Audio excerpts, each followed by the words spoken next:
Hello friends, welcome in Jain classes for accounts. आज हम लोग देखेंगे टीवाई बीकॉम का direct and indirect tax.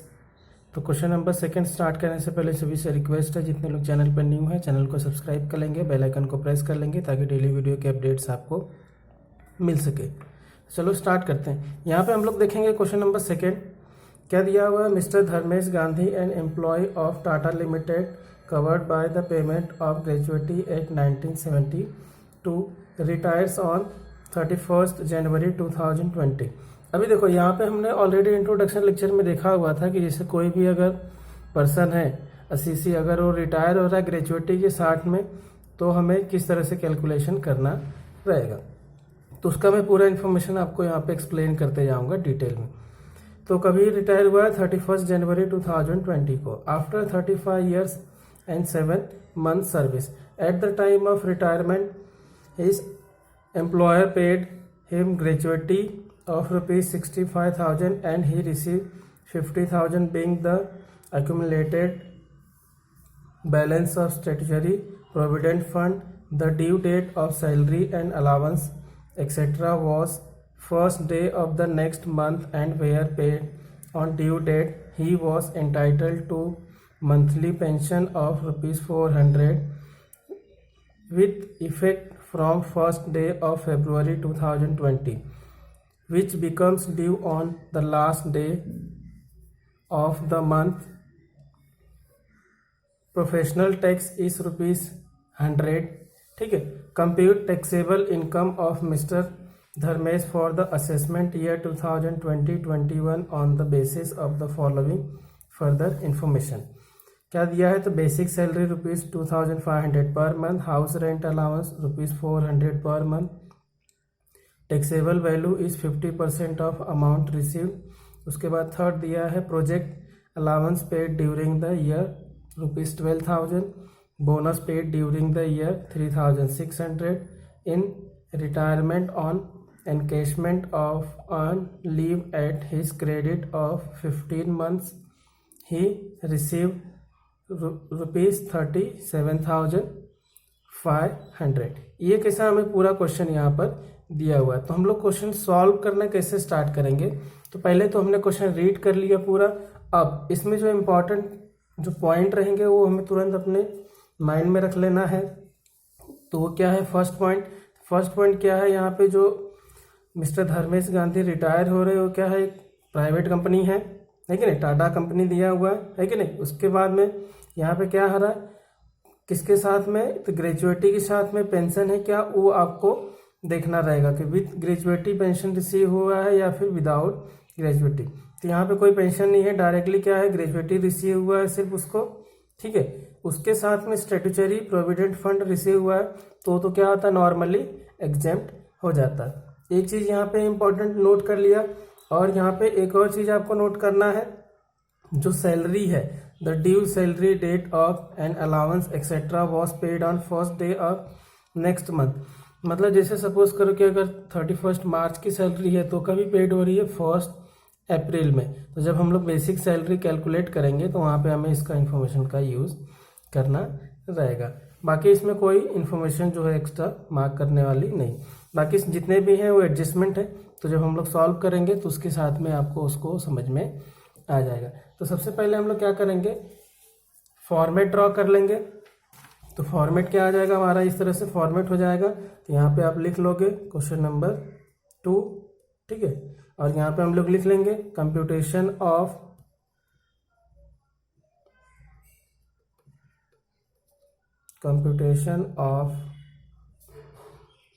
Income from salary of, तो जो नाम रहेगा सीसी का मिस्टर धर्मेश, है कि नहीं? अब यहाँ पे हम लोग क्या करेंगे? ईयर्स का इंफॉर्मेशन प्रोवाइड कर देंगे। तो ईयर्स क्या हो जाएगा? तो हमारा फिक्स रहेगा प्रीवियस ईयर। तो प्रीवियस ईयर क्या हो जाएगा? 2019-20। ठीक है। और असेसमेंट ईयर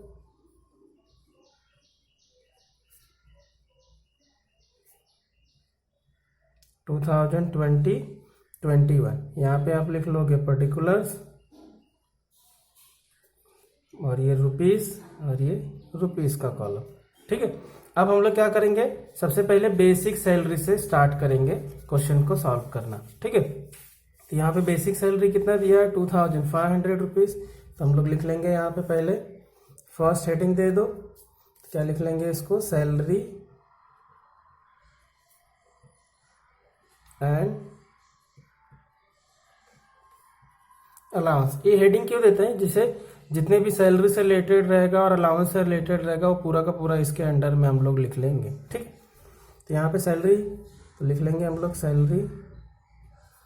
अब सैलरी कितना है 2500 पर मंथ है, इनटू, तो अगर आप देखो तो क्वेश्चन में अगर आप डायरेक्टली अगर फटाक से अगर आप देखोगे तो mister Gandhi Dharmesh Gandhi employ Tata covered by the payment of gratuity act 1972 retire on 31 January. तो अगर आप नॉर्मली देखोगे तो तुरंत अगर आप कैलकुलेट करोगे तो फाइनेंशियल ईयर हमारा कब से स्टार्ट होता है, अप्रैल से। तो अप्रैल, मई, जून, जुलाई, अगस्त, सितंबर, अक्टूबर, नवंबर, दिसंबर, जैन।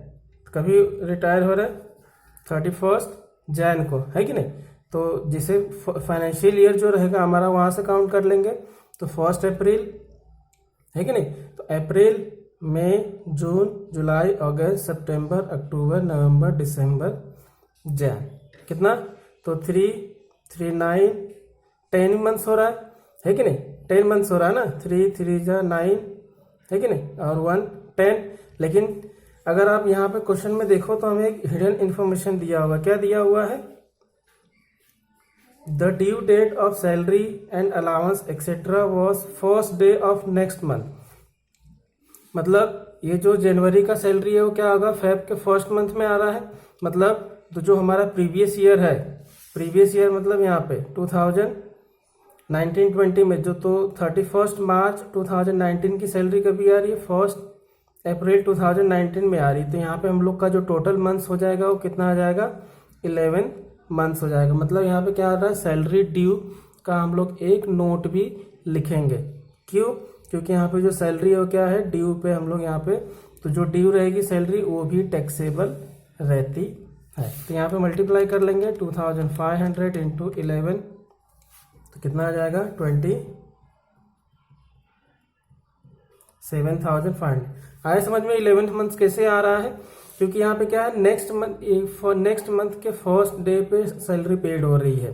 तो उसमें क्या आ जाएगा, मार्च का भी उसमें हम कंसीडर करेंगे, वो भी क्या आ जाएगा, वो भी उस मंथ का भी सैलरी क्या होगा, टैक्सेबल रहेगा। कौन सा मार्च, तो 31 मार्च 2019 का। आए समझ में। उसके बाद देखेंगे और क्या दिया हुआ है हमें यहाँ पे अलाउंस में, तो हाउस रेंट अलाउंस दिया है, हाउस रेंट अलाउंस सिंपल 50% बोला है ना, तो 400 का 50% ले लेंगे, तो कितना आ जाएगा 200 इंटू 11। अभी सभी के लिए 11 मंथ्स, क्यों, क्योंकि यहाँ पे दिया है ना क्वेश्चन में हमें, the due date of salary and allowance दोनों का क्या है, वो फर्स्ट मंथ नेक्स्ट मंथ में के फर्स्ट डेट पे पेड होता है। यहाँ पे मल्टीप्लाई कर देंगे 200 इंटू 11, कितना आ जाएगा 2200। आया समझ में। उसी तरह नेक्स्ट प्रोजेक्ट अलाउंस है, तो पूरा का पूरा टैक्सेबल हो जाएगा।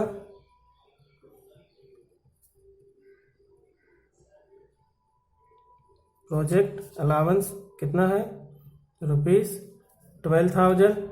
ठीक है, उसके बाद क्या दिया है, bonus paid during the year 3,600। यहाँ पे बोनस पेड किया है, तो डायरेक्टली पूरा लिख लेंगे यहाँ पे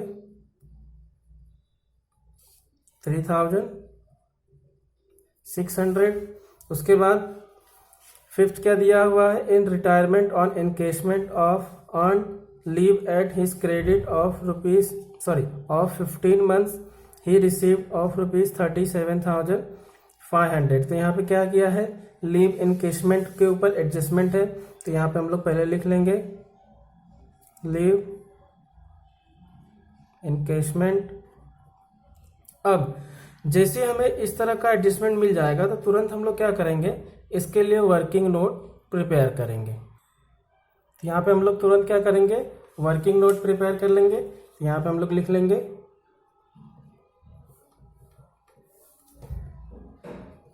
वर्किंग नोट फर्स्ट किसके लिए है, तो ये लीव इनकेशमेंट का हम लोग कैलकुलेशन कर रहे हैं, है कि नहीं। अब लीव इनकेशमेंट के लिए कंडीशन क्या है, तो जैसा कि ऑलरेडी मैंने इंट्रोडक्शन लेक्चर में डिस्कस किया था, लेकिन यहाँ पर भी मैं बता दे रहा हूँ।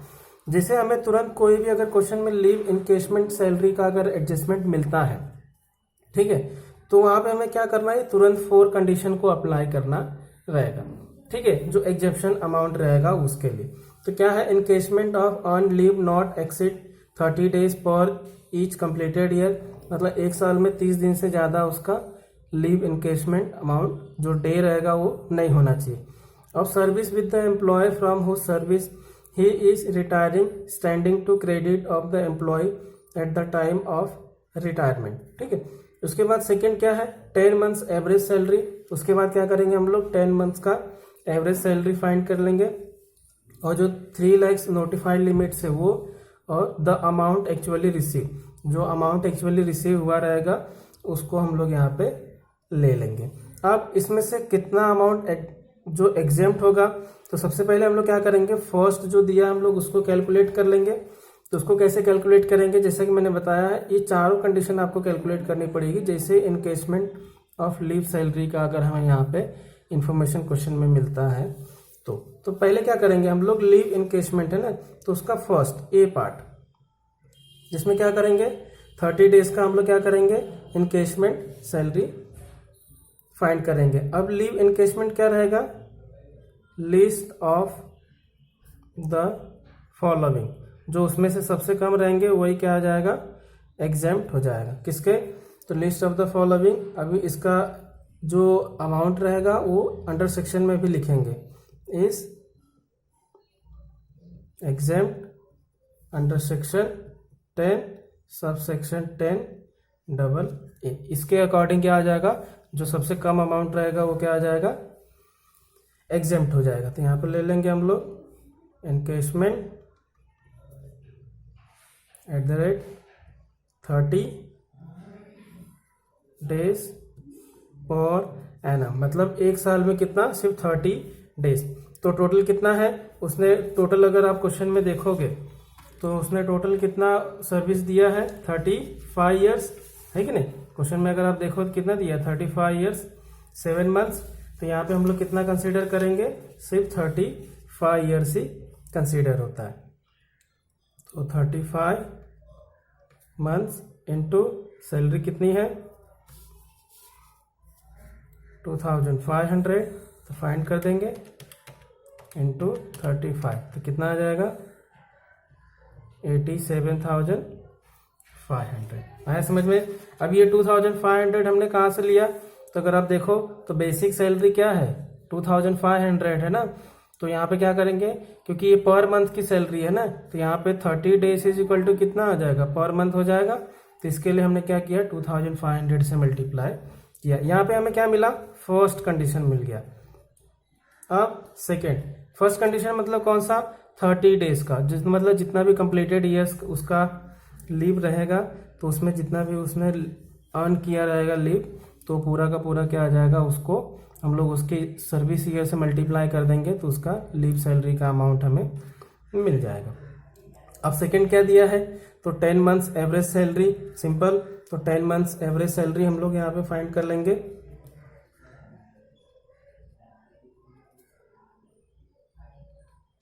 टेन मंथ्स एवरेज सैलरी कैसे, तो 10 इंटू 2500, कितना आ जाएगा, 25,000 हो जाएगा। 2500 इंटू 10, तो 25,000। उसके बाद सी, अब सी क्या दिया हुआ है, मतलब थर्ड 3 लाख नोटिफाइड लिमिट्स, तो लिमिट्स दिया हुआ है, तो उसको हम लोग ले लेंगे यहाँ पे 3 लाख लिमिट्स है। और उसके बाद डी क्या दिया है, actual receive,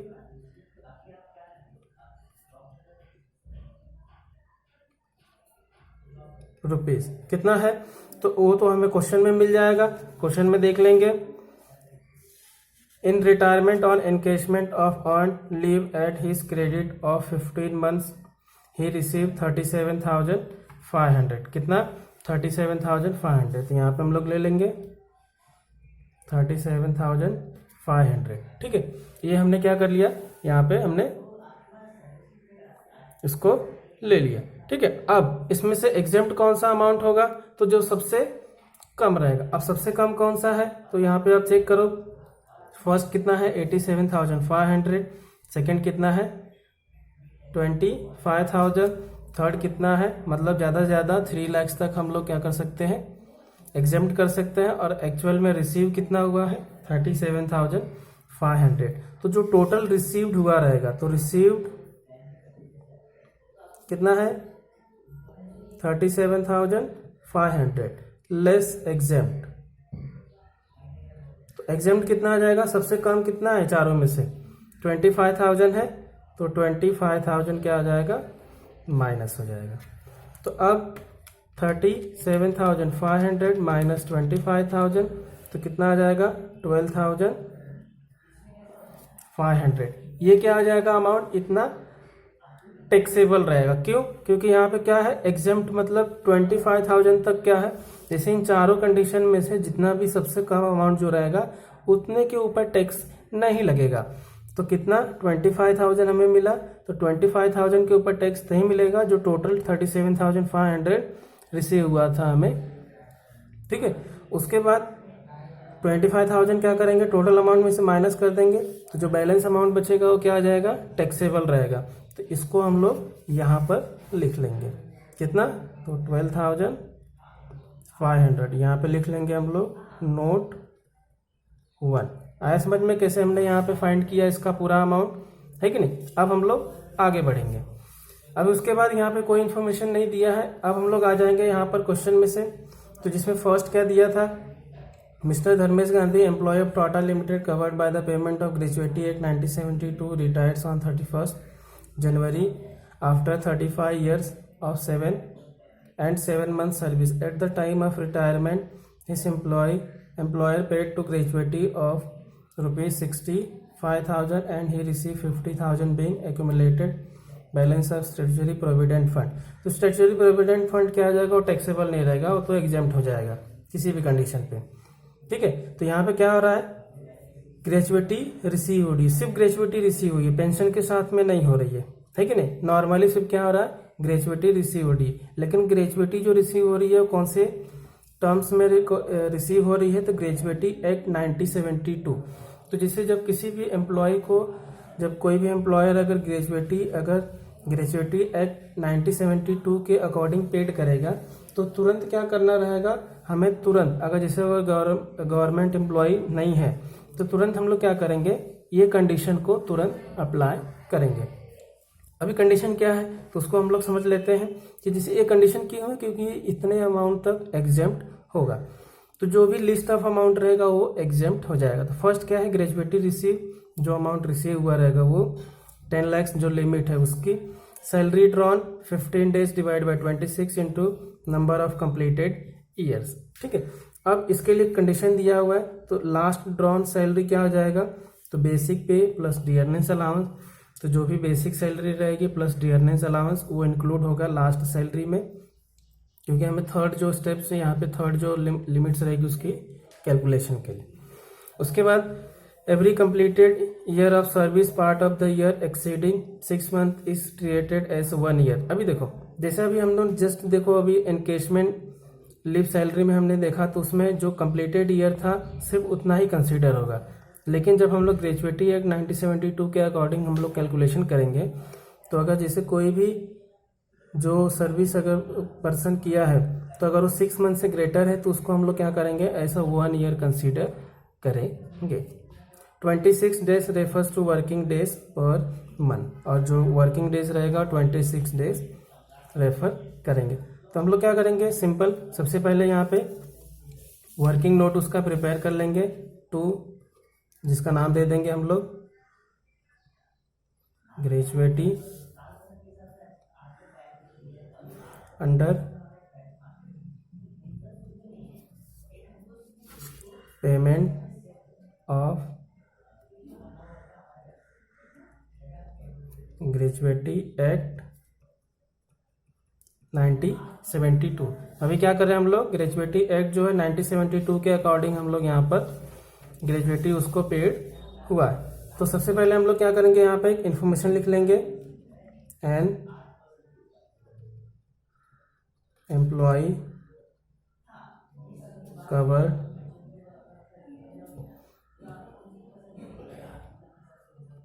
under payment of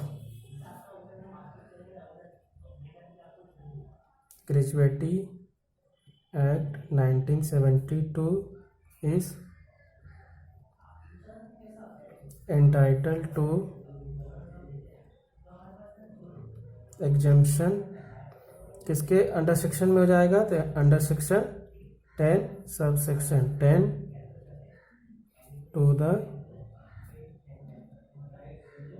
extent of the list of the following amount, जो उसमें से जो नीचे जो सबसे कम अमाउंट्स रहेंगे उसमें से जो सबसे कम रहेगा उसको कंसीडर करेंगे। यहाँ पे ए फर्स्ट क्या करेंगे हम लोग, 15 डेज सैलरी कैलकुलेट करेंगे। अब 15 डेज सैलरी कैलकुलेट करने के लिए क्या है कंडीशन, तो जैसा कि मैंने बताया था सैलरी ड्रॉन, तो सैलरी कितना ड्रॉ कर रहा है वो, तो अगर आप क्वेश्चन में देखो तो कितना है 2500, तो ले लेंगे हम लोग 2500 इंटू, है कि नहीं। अब 15 डेज डिवाइड बाय 26, तो 15 डेज ले लो डिवाइड बाय 26 इंटू, अब क्या दिया है नंबर ऑफ कंप्लीटेड ईयर्स, तो नंबर ऑफ कंप्लीटेड ईयर्स के लिए कंडीशन क्या है कि अगर वो 6 मंथ से ग्रेटर रहेगा तो क्या हो जाएगा, उसे हम लोग 1 ईयर कंसीडर कर सकते हैं। तो अगर आप क्वेश्चन में देखोगे तो उसने कितने ईयर्स तक सर्विस किया, 35 ईयर्स 7 मंथ्स, मतलब हम लोग इसको क्या कर सकते हैं 36 ईयर्स ले सकते हैं, तो ये हम लोग ले लेंगे 36, ठीक है। हो गया। अब अमाउंट को हम लोग कैलकुलेट कर लेंगे, तो यहाँ पे मल्टीप्लाई कर लो 2500 इंटू 15 इंटू 36 डिवाइड बाय 26, तो कितना आ जाएगा 51,923 रुपीज़। ये क्या हो गया हमारा फर्स्ट मिल गया, क्या सैलरी लॉस ड्रॉन, मतलब 15 डेज का जो सैलरी का अमाउंट था वो मिल गया, उसको हम लोग बोलते हैं 15 डेज, ठीक है। और बाकी का दो तो सिंपल है, लिमिट्स और एक्चुअली रिसीव, तो उसको हम लोग लिख लेंगे, ठीक है। तो उसको हम लोग यहाँ पे लिख लेंगे वर्किंग नोट में लिख लेंगे बी, तो बी क्या आ जाएगा, उसमें आप कंडीशन ऊपर नीचे कर सकते हैं, उसमें कोई प्रॉब्लम नहीं है। तो लिमिट्स कितनी है, तो लिमिट्स हम लोग ले लेंगे यहाँ से, अगर आप क्वेश्चन में देखो तो यहाँ पे हम लोग को लिमिट्स कितना है 10 लाख है, तो 10 लाख मतलब ज़्यादा से ज़्यादा 10 लाख तक हम लोग क्या कर सकते हैं एग्जाम कर सकते हैं। उसके बाद एक्चुअली रिसीव्ड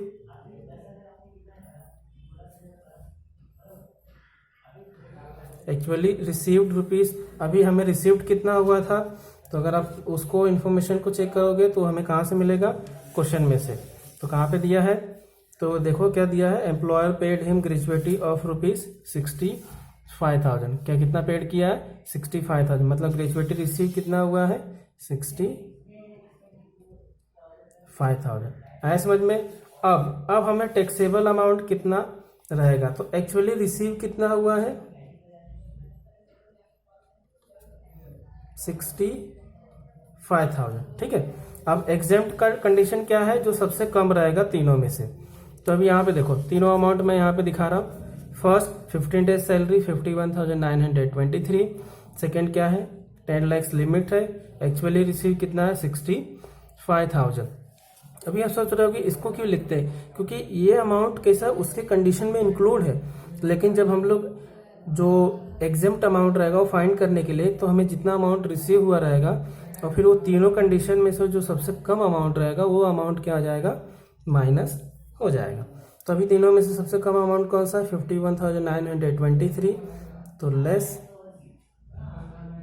एग्जेम्प्ट कितना, तो 51,923। माइनस कर देंगे 65,000 माइनस 51,923, तो कितना आ जाएगा 13,077। ये क्या आ जाएगा, टैक्सेबल अमाउंट हो जाएगा। तो जब ये टैक्सेबल हो जाएगा तो इसको हम लोग कहाँ पे लिख लेंगे, जो सैलरी का हमने अकाउंट प्रिपेयर किया यहाँ पे, तो क्या आ जाएगा यहाँ पे ग्रेजुएटी। यहाँ पे क्या आ जाएगा नोट नंबर 2। तो कितना अमाउंट टैक्सेबल हो जाएगा, तो यहाँ पे हम लोग लिख लेंगे 13,077, है कि नहीं। तो यहाँ पे हम लोग का हो गया ग्रेजुएटी। अब हम लोग देखेंगे क्वेश्चन में और आगे इन्फॉर्मेशन में क्या दिया हुआ है, ठीक है। तो यहाँ पे ग्रेजुएटी कंप्लीट हुआ। He received 50,000 being accumulated balance of statutory provident fund, ये तो एग्जाम्प्ट हो जाता है। The due date of the salary and allowance etcetera was paid first day of the next month, were paid on due date, he was entitled to monthly pension. अभी देखो जैसे ही monthly pension आ जाएगा, तो अगर वो गवर्नमेंट एम्प्लॉय हो या फिर नॉन गवर्नमेंट एम्प्लॉय हो, उसको क्या रहेगा, जो भी पेंशन रहेगा मंथली बेस पे, मतलब जो रेगुलरली पेंशन अगर रिसीव हो रहा है तो वो सभी के लिए टैक्सेबल रहता है। तो यहाँ पे पेंशन जो रहेगा वो टैक्सेबल हो जाएगा। तो यहाँ पे हम लोग लिख लेंगे पेंशन कितना अमाउंट है, तो first day rupees paid was entitle monthly pension of rupees 400। कितना 400, तो 400 कितना मंथ्स, तो 2 मंथ्स आ जाएगा। कैसे, क्योंकि 1 फरवरी और मार्च। तो यहाँ पर लिख लेंगे मल्टीप्लाई कर देंगे 400 इंटू 2, तो कितना आ जाएगा 800। तो ये क्या हो जाएगा हमारा, यहाँ पे जो टोटल जितने भी यहाँ पे सैलरी से रिलेटेड यहाँ पे थे, हमने पूरा एडजस्टमेंट यहाँ पे सॉल्व कर लिया। अब हम लोग क्या करेंगे, यहाँ पे टोटल अमाउंट ले लेंगे जिसका नाम दे देंगे हम लोग gross salary.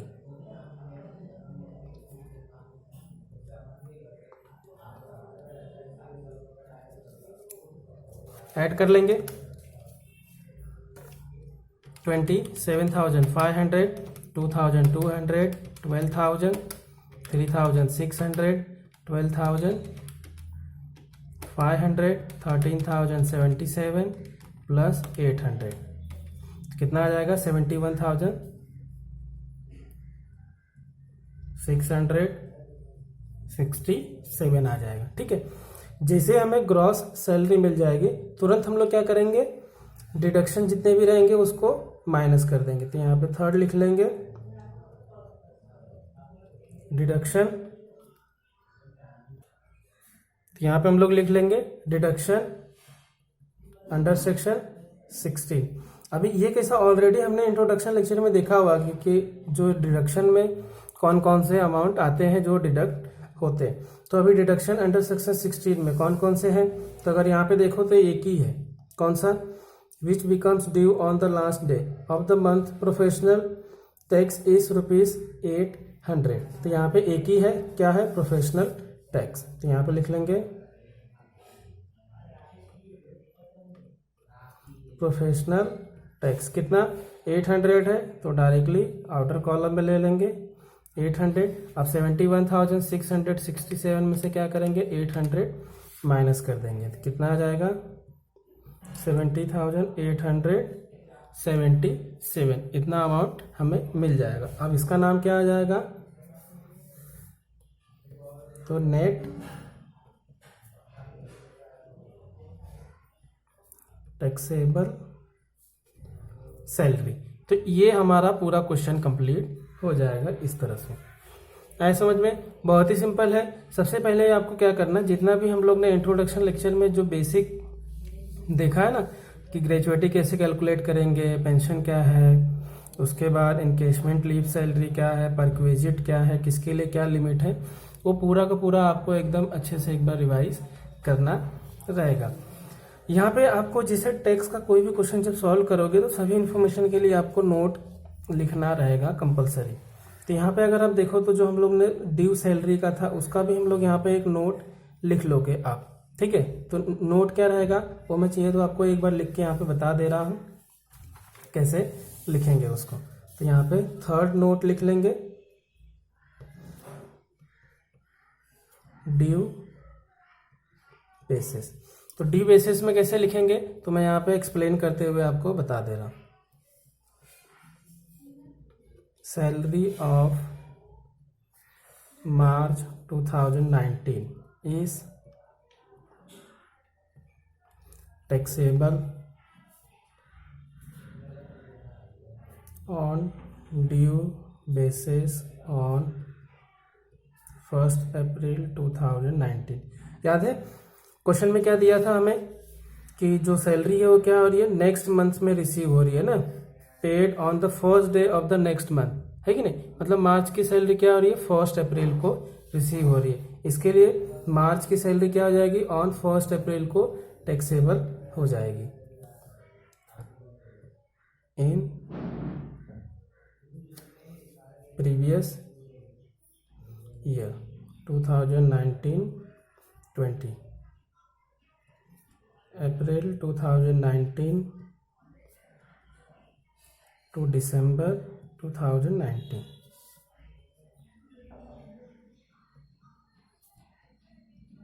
Salary will also be taxed in the same previous year, hence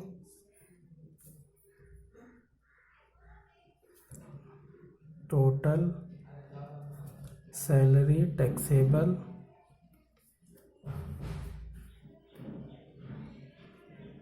will be for कितना 11 मंथ के लिए हो जाएगा। आए समझ में। तो इसके लिए क्या हो जाएगा, हमारा जो टोटल सैलरी रहेगा वो 11 मंथ्स के लिए यहाँ पर हो जाएगा। तो इस तरह से हम लोग पूरा टैक्स का पूरा क्वेश्चन कंप्लीट करेंगे, तब जाके आपको पूरा फुल मार्क्स मिलेगा। तो यहाँ पे हम लोग का क्वेश्चन नंबर 2 कंप्लीट हुआ। इस वीडियो लेक्चर में आपको कहीं पर किसी भी स्टेप में कोई भी डाउट हो कमेंट करके जरूर बताना। उसके साथ जितने लोग चैनल पर न्यू हैं चैनल को सब्सक्राइब कर लेंगे, बेल आइकन को प्रेस कर लेंगे ताकि डेली वीडियो की अपडेट्स आपको मिल सके। और वीडियो अगर अच्छी लगी हो तो अपने फ्रेंड्स के साथ शेयर करना ना भूलें, वीडियो को लाइक करें। Thank you for watching.